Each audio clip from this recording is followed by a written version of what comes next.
சமூக ஊடகங்கள்ல நிறைய தாவேக்கா தோழர்களும் நண்பர்களும் கேட்கும் பொழுது அது என்ன, எதுக்கு பேசணும், ஊடகக்காரங்கட்ல எதுக்கு பேசணும், அது டெல்லியில எதுக்கு பேசணும், நீங்க எழுதி கொடுத்தது யார் சார் எழுதி கொடுத்தாங்க? இப்ப விஜய் அவர்கள் முதல்வர் விஜய் அவர்கள் கைப்பட அவர் எழுதினாரா? அதை ஒரு அதிகாரி எழுதி கொடுப்பாங்க, அதை பார்த்துட்டு ஓகே இதெல்லாம் இருக்கு, ஓகே இதை மாத்திருங்க அப்படின்னு மட்டும் தான் சொல்லுவாரு தவிர அவருடைய உணர்வு எங்க இருக்கு அதுல? நம்ம தமிழ்நாடு சீஃப் மினிஸ்டர் சந்திக்கிறதுக்கு முன்னாடி கேரளா சீஃப் மினிஸ்டர் பாக்குறாரு, 45 நிமிடங்கள் சந்திக்க போகுது. விஜய் அவர்கள் சந்திக்கும் பொழுது 10 நிமிடங்கள் தான் சந்திப்போது. அது உண்மை. எல்லா முக்கிய துறைகளையும் சீஃப் மினிஸ்டர் வச்சுக்கலாமே, எதுக்காக இலாக்காக்கள் ஒதுக்கப்படுறது? ஏன்னா அந்த இலாக்காவில் என்ன நடக்குதுன்றது அவங்களுக்கு இன்னும் டீட்டெயிலா டெப்தா தெரியும். அப்ப கூட்டு போறப்போ சார் எங்க மாநிலத்தில் இந்த பிரச்சனை சார் இது அப்படின்னு அவங்க எக்ஸ்பிளைன் பண்ணுவாங்க. அவரு இமீடியட்டா இதுக்காக தான் இருக்கும். இப்ப எதுவுமே இல்லாம ஒன் மேன் ஷோ மாதிரி இவர் மட்டுமே வந்துட்டு ஜஸ்ட் ஒரு பார்த்துட்டு ஒரு என்ன பேசுவாங்க? அவர் இயல்பா பிரைம் மினிஸ்டர் நரேந்திர மோடி நிறைய பேசக்கூடிய ஆளு. ஆனா நீங்க எதிரில் இருக்கக்கூடியவங்களும் பேசணும்ல, அதுக்கான ஒரு வாய்ப்பு தெரியாத ஒரு நபரா இருந்தா கூட பரவாயில்ல. 12 வருடத்துக்கு முன்னாடியே பிரைம் மினிஸ்டர் நரேந்திர மோடியும் விஜய்க்கும் பழக்கம் அப்படின்றது இருக்கு. தேர்தல் பிரச்சாரங்களை மறைமுகமா ஒரு நேரம் கொடுக்கறேன்னு சொல்லிட்டு கடைசி நேரத்துல கொடுக்கப்படல. அதை விட மோசமான விஷயம் அவங்க இதுக்கு எதிர்வினையாற்றாம இருக்கிறாங்க அப்படின்றதுதான் வருத்தத்துக்குரிய விஷயமா இருந்துகிட்டு இருக்கு. சார், மேடம் ஜெயலலிதா வந்தது யாருமே பிரஸ் மீட் பண்ணாம போனதில்ல sir. Don't break that legacy sir. Sir,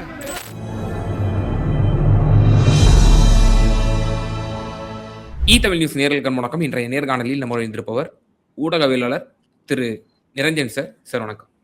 வணக்கம் சார். ஒரு வைரலாக ஒரு கிளிப் பரவிச்சு. திரு முதலமைச்சர் விஜய் அவர்கள் பிரைம் மினிஸ்டரை சந்திச்சுட்டு வெளியே வந்ததுக்கு பிறகு ஒரு பத்திரிகையாளரோட குரல், அந்த பத்திரிகையாளர் சப்தமிடுகிறார். இது ஒவ்வொரு முதல்வரும் புதிதாக பதவியேற்ற பிறகு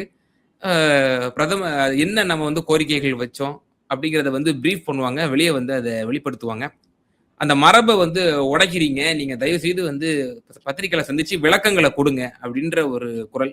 அது உங்களுடைய குரலாக அது இருந்தது. தமிழர்களுடைய குரலாகவும் அது பார்க்கப்படுகிறது சமூக வலைதளங்களிலும் பொதுவெளியிலையும்.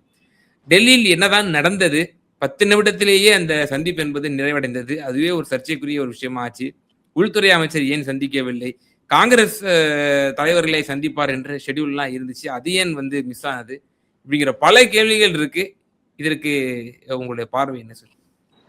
இல்ல, சிஎம் வந்தப்போ அப்படி கேட்கணும் அப்படின்றது அது என்னோட வேலை, அது என்னோட ஒர்க். அது அவர் பதில் சொல்லாம போறது அவருடைய ஒர்க். அதை யாரும் நம்ம அவருடைய கடமை, அவருடைய உரிமை என்ன வேணாலும் எடுத்துக்கலாம். அதை யாரும் நம்ம போய் நீங்க ஏன் அப்படி, நான் கேள்வி கேட்கிறேன் நீங்க எப்படி பதில் அதெல்லாம் கிடையாது.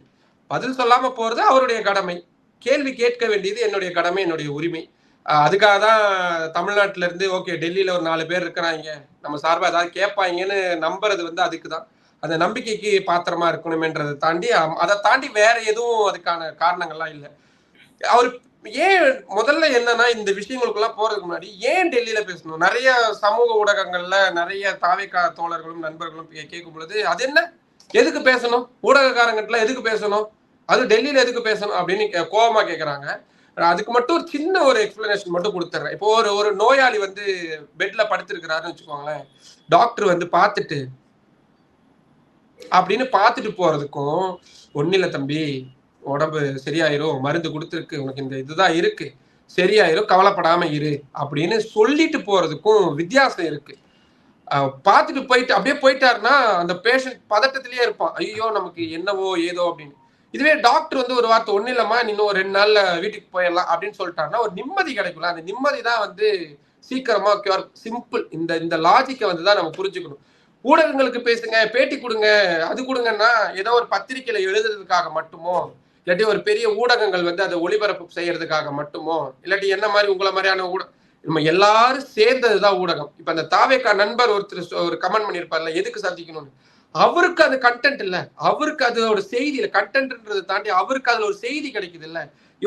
ஏன் சீஃப் மினிஸ்டர் டெல்லியில போய் பிரைம் மினிஸ்டரை பார்த்துட்டு வந்துட்டு எங்க மாநிலத்து உரிமையை நான் விட்டு கொடுக்க மாட்டேன்னு பிஎம்கிட்ட நான் பேசிட்டு வந்தேன் அப்படின்னு சொல்றாருன்னா, அது கொடுக்கக்கூடிய அந்த ஒரு பவர்ஃபுல் இருக்குல்ல. நீங்க எழுதி கொடுத்தது யார் சார் எழுதி கொடுத்தாங்க? இப்ப விஜய் அவர்கள் வந்து முதல்வர் விஜய் அவர்கள் வந்து கைப்பட அவர் எழுதினாரா? அத ஒரு அதிகாரி எழுதி கொடுப்பாங்க. அதை பார்த்துட்டு ஓகே இதெல்லாம் இருக்கு, ஓகே இதை மாத்திருங்க அப்படின்னு மட்டும் தான் சொல்லுவாரு தவிர அவருடைய உணர்வு எங்க இருக்கு அதுல?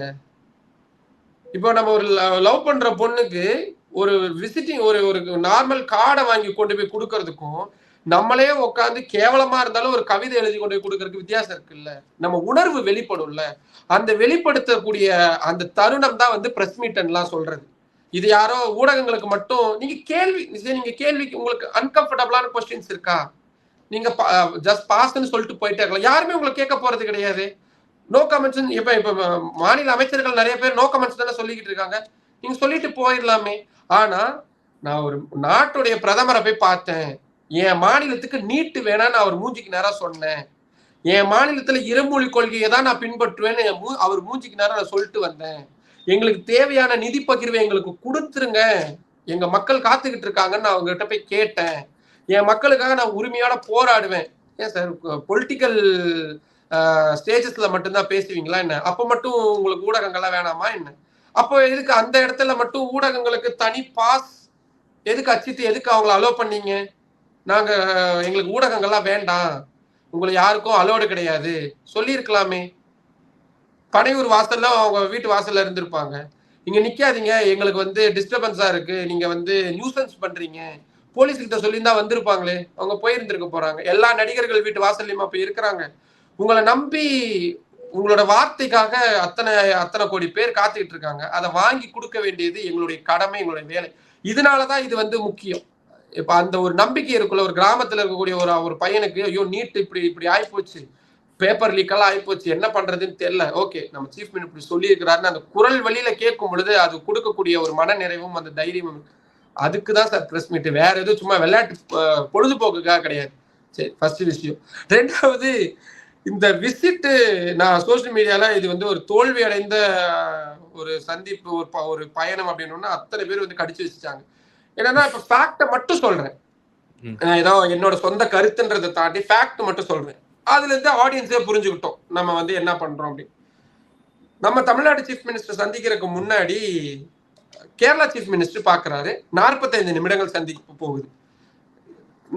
விஜய் அவர்கள் சந்திக்கும் பொழுது 10 நிமிடங்கள் தான் சந்திப்போது. அது உண்மை. ஏன்னா நாங்க ஸ்பாட்ல காலையில இருந்து நைட் வரைக்கும், அடுத்த நாள் விடிகாலையில இருந்து அங்க இருக்கிறேன். சிஎம் சென்னைக்கு வந்து இறங்குற வரைக்கும் நான் தமிழ்நாடு ஹவுஸ்ல தான் இருக்கிறேன். ஃபுல்லா கேரி பண்றேன், ஃபுல்லா பாத்துக்கிட்டே இருக்கிறேன். சரி, உடனே இன்னொரு 2வது கேள்வி வரும். என்ன 10 நிமிஷத்துல நாங்க வந்து 1 மணி நேரத்துல பேச வேண்டியதெல்லாம் பேசியிருப்போம். ஒரு வார்த்தை சொன்னா 100 வார்த்தை பிளாஸ்ட் இதெல்லாம் எல்லாமே சொல்லுவாங்க.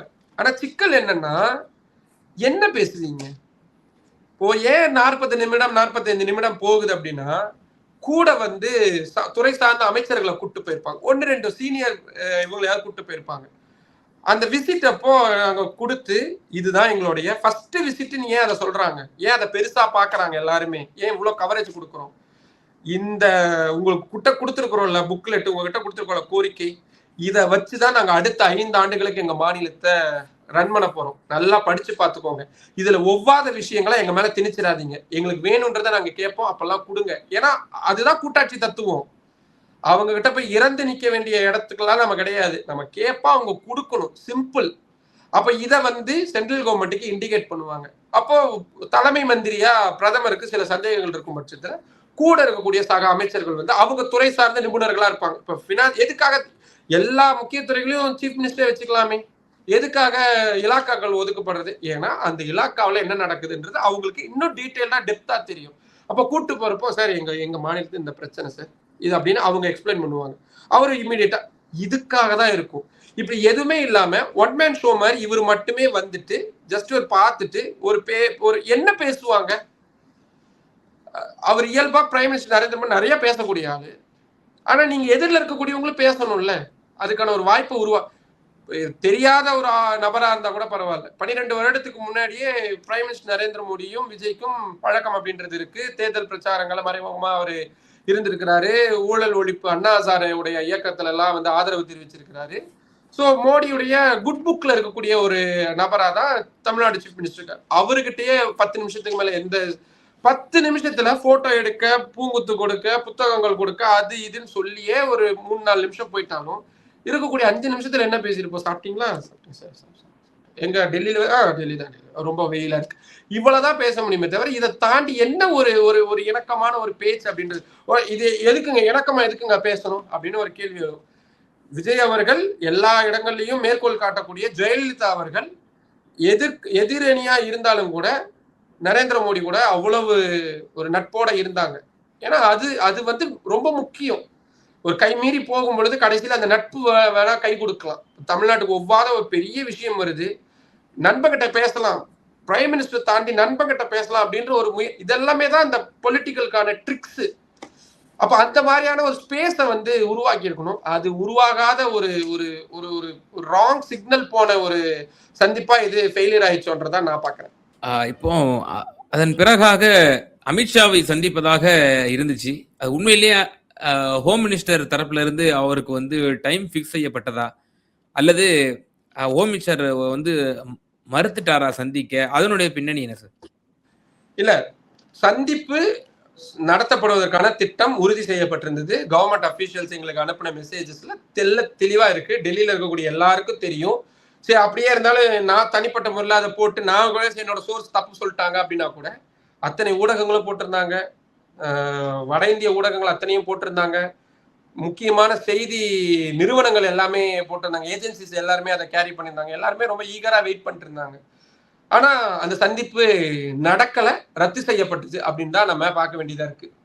உடனே அடுத்த கேள்வி ஏன் அப்படின்றது. பிரைம் மினிஸ்டர் கூடயே சந்திப்பு 10 நிமிஷம் தான் அப்படின்னும் பொழுது ஹோம் மினிஸ்டர் கிட்ட போய் என்ன நடக்க போகுது? ஹோம் மினிஸ்டர் பிரைம் மினிஸ்டர் மாதிரி அப்படி பேசக்கூடிய அவர் ரொம்ப சுருக்கமா ஸ்டிக் டு தி பாயிண்ட் பேசக்கூடிய ஒரு பொலிட்டீஷியன். இப்போ அவர் ஆப்வியஸ்லி அதை நினைச்சிருந்திருக்கலாம். இல்லாட்டி தாவேக்காவுடைய இந்த அதிமுக உடைப்பு, மற்ற அவங்களுடைய அந்த செயல்பாடுகள்லாம் ஒரு அரசியல் ரீதியில அவங்களுக்கு ஒவ்வாமை தன்மையான இருந்திருக்கலாம். சிக்னல் அனுப்புறாங்க, உங்க சீஃப் மினிஸ்டரே வந்தாலும் நாங்க பார்க்க மாட்டோம், அதனால எங்க கிட்ட எதுக்கும் வேற வேற வேற என்ன இருக்க போகுது? அந்த அன்னைக்கு 3 சீஃப் மினிஸ்டர் பார்த்திருக்கிறாரு ஹோம் மினிஸ்டர். பார்த்திருக்கலாமே. கேரளா சீஃப் மினிஸ்டர் அதுக்கு முன்னாடி பார்த்திருக்கிறாங்க. அந்த அவருக்கு ஏதோ வேலையில இருந்திருக்கிற டைம்ல கூட போய் பார்த்துட்டு வந்திருக்கிறாங்க. பார்த்திருக்கலாமே, ஏன் பார்க்கல? திட்டமிட்டே மறுத்திருக்கிறார் உள்துறை அமைச்சர். வேற எப்படி இதை புரிஞ்சுக்க வேண்டியதா இருக்கு? ஏன்னா கவர்மெண்ட், தமிழ்நாடு கவர்மெண்ட்ல இருந்து பாக்குறாங்கன்றது உறுதியாயிருச்சு. ஆனா கடைசி நேரத்துல மீட்டிங் கான்வே எல்லாம் ரெடியா இருந்துச்சு. கடைசி நேரத்துல கேன்சல் ஆனா அப்புறம் வேணும்ட்டே மறுக்கிறாங்கன்னு இல்லாம நம்ம அது என்னன்னு புரிஞ்சுக்கிறது? இதை வந்து நீங்க வாங்க பாத்துக்கலாம்னு சொல்லிட்டு இவங்க எல்லாம் தயாராகும் பொழுது இல்ல முடியாது அப்படின்னும் பொழுது அது ஒரு ஒரு சிக்னல் கொடுக்குறாங்கல்ல. நீங்க வந்து செய்யறது எங்களுக்கு பிடிக்கல, நாங்க உங்ககிட்ட இருந்து தள்ளிதான் இருப்போம், சீஃப் மினிஸ்டரியே நாங்க வந்து பார்க்க மாட்டோம்னு சொன்னா மத்தவங்க யாரும் எங்ககிட்ட நெருங்காதீங்க அப்படின்ற அந்த ஒரு சிக்னலை தான் வந்து பாஜக தலைமை, நான் அமித்ஷா இது வந்து தமிழகத்தையே ஒரு அவமானப்படுத்தக்கூடிய ஒரு செயலாகத்தான் இது வந்து பார்க்கப்படணும். இப்போ இது விஜய் அவர்களுடைய ஆளுமையை கேள்விக்குறியாக்குகிறதா அல்லது அவருடைய செயல்பாடுகள் அவ்வாறு அமைந்திருக்கிறதாங்கிற ஒரு கேள்வி இருக்கு. இதே இந்த இடத்துல அம்மையார் ஜெயலலிதா போன்றவர்களோ இல்ல திரு மு க ஸ்டாலினோ இன்னும் கடந்த காலத்தில் ஆண்ட முதல்வர்களோ இப்படிப்பட்ட சூழ்நிலையை அவர்கள் எதிர்கொண்டிருந்தால் நிச்சயமாக அவர்களுடைய எதிர்வினை வேறு விதமாக இருந்திருக்கும், அது வெளிப்படுத்தியிருப்பாங்க. ஆனால் திரு விஜய் அவர்களுடைய இந்த இடத்துல அவருடைய ஆளுமை கேள்விக்குறியாகுதா இல்ல எப்படி பாக்குறது? பியூஷ் கோயலா பிரகாஷ் ஜவடேகரான்னு எனக்கு சரியா தெரியல. பியூஷ் கோயல் தான் நினைக்கிறேன். அவர் தமிழ்நாடு மேலிட பொறுப்பாளரா இருந்தப்போ ஜெயலலிதா அவர்கள்ட்ட சந்திக்கிறதுக்கு நேரம் கேட்டு 2 நாட்களுக்கு அவருக்கு நேரம் கொடுக்கப்படாம காத்திருந்து சந்திச்சாரு. பிரைம் மினிஸ்டர் நரேந்திர மோடி தமிழ்நாட்டுக்கு வந்தாருன்னா பிரைம் மினிஸ்டர் நரேந்திர மோடி வேதா இல்லம் போய் சீஃப் மினிஸ்டர் ஜெயலலிதா அவர்களை சந்திப்பாங்க. கலைஞர் கருணாநிதி அவர்கள் வீட்டில் இருக்கிறார் அப்படின்னா ராகுல் காந்தி போய் சந்திப்பாரு. யார? கலைஞர் கருணாநிதிய. சோனியா காந்தி போய் சந்திப்பாங்க. நான் சொல்றது ரீசெண்டான உதாரணங்கள் இது எல்லாமே. வாஜ்பாய் காலம், அதுக்கு முன்னாடி இருந்த காலங்கள்லாம் தொட்டீங்கன்னா இதுதான் வந்து தமிழ்நாடு. நான் அந்த ஷவுட் பண்ணல, லெகசியை பிரேக் பண்ணிடாதீங்க அப்படின்றது வந்து வெறும் டெல்லியில பத்திரிகையாளர் சந்திப்புக்கான அந்த லெகசி மட்டும் கிடையாது. இப்போ எடப்பாடி பழனிசாமி அவர்கள் மீதான வைக்கப்படக்கூடிய குற்றச்சாட்டும் விமர்சனமும் ஓபன்னீர்செல்வத்தின் மீதான விமர்சனம் எல்லாம் இப்போ திமுக இவ்வளவு பெரிய இக்கட்டான சூழல் இருந்தது. ஒரு நேரமாவது மு க ஸ்டாலின் வந்து டெல்லிக்கு வந்து காத்திருந்து சோனியா காந்தியை சந்திச்சாரா? ஏன்னா எல்லாத்தையும் தாண்டி நம்மளுடைய தன்மானம், அந்த ஒரு அது இருமாப்புன்னு கூட வச்சுக்கலாமே, அது தமிழர்களுக்கே உண்டான இருமாப்புன்னு கூட நீங்க வச்சுக்கோங்க, அது எப்படி வேணாலும் எடுத்துக்கோங்க. அது எல்லாமே கட்டி காப்பாற்றப்பட்ட ஒரு இடம். இது ஆப்வியஸ்லி இது அவமானமா தான் பார்க்கப்படணும். ஒரு நேரம் கொடுக்கறேன்னு சொல்லிட்டு கடைசி நேரத்துல கொடுக்கப்படல. அதை விட மோசமான விஷயம் அவங்க இதுக்கு எதிர்வினையாற்றாம இருக்கிறாங்க அப்படின்றதுதான் வந்து வருத்தத்துக்குரிய விஷயமா இருந்துகிட்டு இருக்கு. ஆப்வியஸ்லி சோனியா காந்தி என்னவா வேணாலும் இருக்கட்டுமே, ஒரு மாநில முதல்வர் வந்திருக்கிறார் சார். நீங்க அதுல வந்து விஜய் அவர்கள்னு பார்க்காதீங்க, எம்.கே. ஸ்டாலின் அவர்கள்னு பார்க்காதீங்க. நாளைக்கு கனிமொழி உட்காரலாம் அதுல, உதயநிதி உட்காரலாம் அதுல, புஷியானந்த் உட்காரலாம் அதுல, ஆதவர்ஜுனா உட்காரலாம், தொல் திருமாவளவன் அவர்கள் உட்காரலாம், யார் வேணாலும் உட்காரலாம் அதுல. ஆனா நீங்க அப்படி பார்க்க கூடாது, அந்த சேரை தான் நீங்க பார்க்கணும். சிஎம்ன்ற அந்த ஒரு பொசிஷன், அவங்க அந்த சேர்ல உட்கார்ந்து ஒட்டுமொத்த தமிழ்நாடுடைய ரெப்ரசன்டேட்டிவ் சார். அது எப்படி அவங்க பார்த்துட்டு ஒரு மத்த மாநில முதல்வர்களை சந்திக்கிறதுக்கு நேரம் இருக்கு, இவரை பார்க்கறதுக்கு சந்திக்கிறதுக்கு நேரம் இல்லை. கூட்டணியிலேயே இருக்கிறாங்க ராகுல் காந்தி, சோனியா காந்தி, மத்தவங்களை எல்லாம் பாக்குறதுக்கு நேரம் கொடுக்குறாங்க, சந்திக்கிறதுக்கு நேரம் கொடுக்குறாங்க. தமிழ்நாடு சீஃப் மினிஸ்டர் பாக்குறதுக்கு நேரம் கொடுக்க மாட்டேன்றாங்க. உங்க வீடு சார், வீடு தேடி வந்து உங்க மாநிலத்துக்கு வந்திருக்கக்கூடிய விருந்தாளியா கூட நீங்க எடுத்துக்கோங்களேன். விருந்தோம்பல் பண்புன்னு ஒண்ணு இருக்குல்ல, எவ்வளவு நேரம் ஆயிரம் போகுது? நைட்டு அவர் இங்கதான் இருக்கிறாரு, 6:30 மணிக்கு மேல அவருக்கு எந்த ப்ரோக்ராமும் இல்லை. உண்மையா நடந்ததுதான், அவர் ஈவினிங் ஒரு நிர்மலா சீதாராமன் ஆபீஸ்ல இருந்து ஃப்ரீ ஆனதுக்கு அப்புறமா கேட்டிருக்கிறாங்க பார்க்கலாமா அப்படின்ட்டு. நேரம் கொடுக்கப்படல. காலைல 10 மணிக்கு பார்க்கலான்றது, அதுவும் நேரம் கடைசி நேரத்துல ரத்து செய்யப்பட்ட 8:30 மணிக்கு மேலதான் உறுதியான தகவல் வருது, சோனியா காந்தி இல்லத்திலிருந்து வேண்டாம், சந்திப்பு வேண்டாம் அப்படின்ட்டு. காரணங்களை நம்ம உள்ள அப்புறம் தேடுவோம், காரணங்கள் நிறைய இருக்கு அதுக்கு. ஆனா இது வந்து ஒரு ஒரு ஒரு அவமானப்படுத்தப்பட்ட தருணம் கிடையாதா இது? கூட்டணியில் இருக்கிறாங்க. இன்னைக்கு காலையில 1 மணி நேரம் நடந்திருக்கு. எது? டி.கே. சிவகுமாருக்கும் சித்தராமையாவுக்கும் இடையிலான மீட்டிங் சோனியா காந்தியுடைய 10 ஜன்பத் இல்லத்துல காலையில 9:15 இருந்து 10:15 வரைக்கும் இன்னைக்கு காலையில நடந்திருக்கு. 4 நாளைக்கு முன்னாடி கேரளா மாநிலத்துடைய முதல்வரா பதவியேற்ற வி.டி. சதீஷன் போய் பார்த்து டீ காஃபி சாப்பிட்டு ஒரு ஆசீர்வாதம் வாங்கிட்டு வந்திருக்கிறாங்க. அப்ப ஏன் விஜய் என்ன நீங்க 1 மணி நேரம் 2 மணி நேரம் ஆகும்லாம் நினைக்காதீங்க. போன தடவை எம்.கே. ஸ்டாலின் அவர்கள் டெல்லி வந்திருந்தப்போ, இந்தியா கூட்டணிக்கு எதுக்கோ வந்தப்போ சோனியா காந்தி எல்லாம் வர முடியல. வெறும் 10 நிமிடங்கள் நடந்த சந்திப்பு. போறாங்க, உடம்பு நல்லா இருக்கா, என்னாச்சு அப்படின்னு ஒரு மரியாதை நிமித்தமான சந்திப்பு. அது ஒரு பரஸ்பர மரியாதையை பறைசாற்றிக்கிறதுக்காக இருக்கிறது. அது 10 நிமிஷம் இல்லையா சார்? சார் ராகுல் காந்தி நைட்ல தான் சார் ஆக்டிவா ஒரு இந்த பொலிட்டிக்கல் வேலையெல்லாம் பார்க்கறதா கொஞ்சம் ரிலாக்ஸா இருக்கு. ஒரு 10 மினிட்ஸ் இல்லையா சார்? எம்பிங்க யாருமே வந்து ஏன் விஜய் அவர்களை தமிழ்நாடு ஹவுஸ்ல வந்து பார்க்க கூடாதா? நீங்க ஜெயலலிதா அவர்கள் வந்தாலும் சரி, எம்.கே. ஸ்டாலின், யாருமே, எல்லாருமே தான் சொல்றேன், மற்ற கட்சிகளை சேர்ந்தவங்க எல்லாம் வந்து பார்ப்பாங்க, பூங்கொத்து கொடுப்பாங்க, மரியாதை கொடுத்துட்டு போவாங்க. இது மரியாதை கொடுக்கறதுன்றதை தாண்டி ஓகே ஒரு நட்புணர்வா பாக்குறது தானே. யாருமே வரலையே, யாருமே ஒருத்தர் கூட வரவே இல்லையே. எனக்கு இது எதுவுமே புரியல. இது விஜய் அவர்கள் அவரை ஐசோலேட் பண்ணிக்கணும்னு நினைக்கிறாரா, இல்ல இவங்க எல்லாரும் சேர்ந்து அவர் ஐசோலேட் பண்ணணும், அவமானப்படுத்தணும்னு? நம்ம எந்த கட்சி சார்ந்தவங்களும் கிடையாது, நம்ம தாவேகாரங்களும் கிடையாது, திமுக காரங்க. நமக்கே ஒரு மாதிரி இது ஒரு நெருடலா இருக்கு. ஆனா தமிழக வெற்றி கழகத்தினர் வந்து இத ஒரு சட்டம் பண்ண மாதிரியே தெரியல. இதை அவங்க வந்து எடுத்து இதை நான் சொன்னது ஏதாவது, நான் என்னோட இட்டுக்கட்டன என்னோட சொந்த கருத்து ஏதாவது இருக்கா? நான் சொல்லியிருக்கிறது இருக்கக்கூடிய ஃபேக்டை உங்க முன்னாடி வச்சிருக்கிறேன். இத்தனை மணிங்கன்ட்டு. இதுல நம்ம காரணங்கள் தேடி போகும்போது அது இன்னும் அபத்தமா இருக்கு. ஆனா இதுவே ஒரு மாதிரி நமக்கு ஒரு மாதிரி சங்கடமா இருக்கு, நமக்கு ஒரு மாதிரி நெருடலாவும் ஒரு மாதிரி என்னமோ மாதிரி இருக்குது. நான் இப்ப உங்க வீட்டுக்கு வரேன்னு சொல்றேன், நான் வீட்டுக்கு வந்து காத்துட்டு இருக்கேன், நீங்க கதவையே திறக்காம இருக்கீங்கன்னா எனக்கு எப்படி இருக்கும்? அப்படிதான் இருக்குது இது. ஆனா இதே ராகுல் காந்தி அவர்கள் பதவியேற்பு விழாக்கெல்லாம் வந்திருந்தாங்க, அதுல எந்த ஒரு இதுவுமே இல்லையே, வந்திருந்தாரு இங்க தமிழ்நாட்டுக்கு. நீங்க பதவியேற்பு விழாக்கு அப்புறமா தாவேகா பண்ணக்கூடியத எனக்கு நினைவு இருக்கு. நீங்க எனக்கு ஒரு அடிக்கோட்டை சொல்லுங்களேன். பதவியேற்புக்கு அப்புறமா தாவேகா என்ன பண்ணிட்டு இருக்காங்க தமிழ்நாடு அரசியல்ல? சொல்லுங்க, என்ன பண்ணிக்கிட்டு இருக்காங்க? செயல்பட்டு இருக்காங்க. அந்த செயல்பாடுதான் எப்படி இருக்கு? ஏன்னா அதிமுகவினரை எதுக்கு அப்புறமா அவங்க உள்ள இருக்க ஆரம்பிச்சிருக்காங்க. ஓகே ஓகே, இது அந்த மெஜாரிட்டி அதாவது அவங்களுக்கு கிடைத்த போதிலும் கூட உடைக்கக்கூடிய வேலைகளை செஞ்சதை நம்மளால பார்த்தோம். அது எப்படி பண்ணிக்கிட்டு இருக்காங்க? இது வரைக்கும் தமிழ்நாடு காணாத, வரலாறு காணாத விஷயங்களை ப்ரூட்டலா ஹேண்டில் பண்ணிக்கிட்டு இருக்காங்க. பாஜக எல்லா ஸ்டேட்லயும் பண்ணுவாங்க சார்.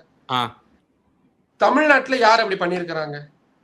உடனே சொல்லுவாங்க ஜெயலலிதா இருந்தப்போ தேமுதிகவினர் எல்லாம் அப்ப ஜெயலலிதாவுக்கு தேமுதிகவினர் இருந்தாதான் ஆட்சியை கண்டினியூ பண்ண முடியும்ன்ற ஏதாவது கட்டாயம் இருந்துச்சா?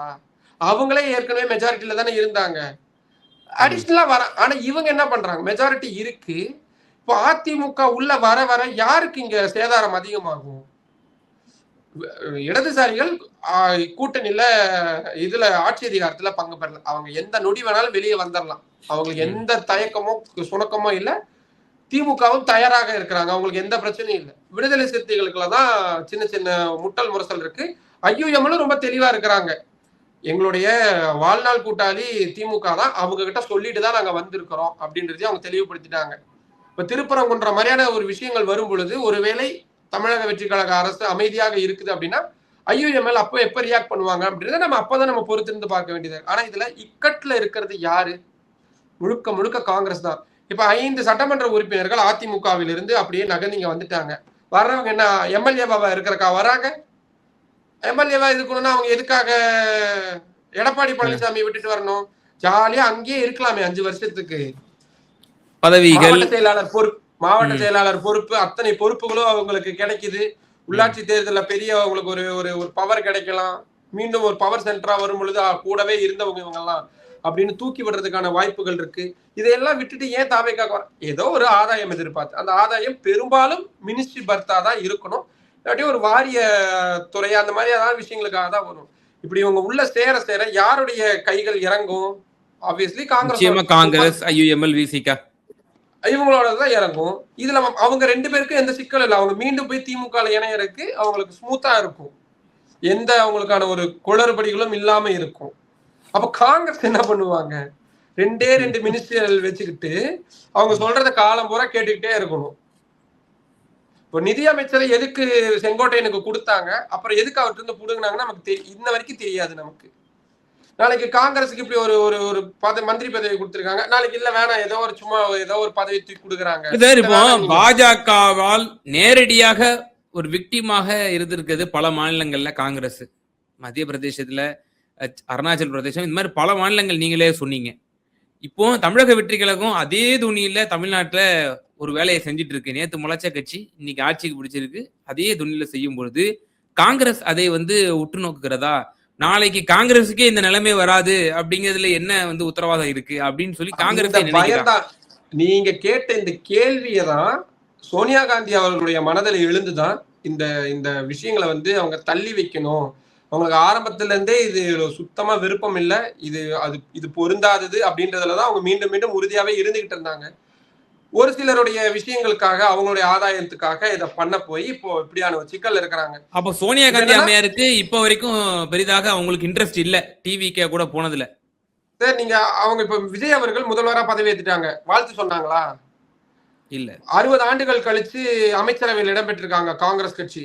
ஏதாவது அவங்க ரியாக்ட் பண்ணிருக்காங்களா? எவ்வளவு பெரிய சந்தோஷமான விஷயம்.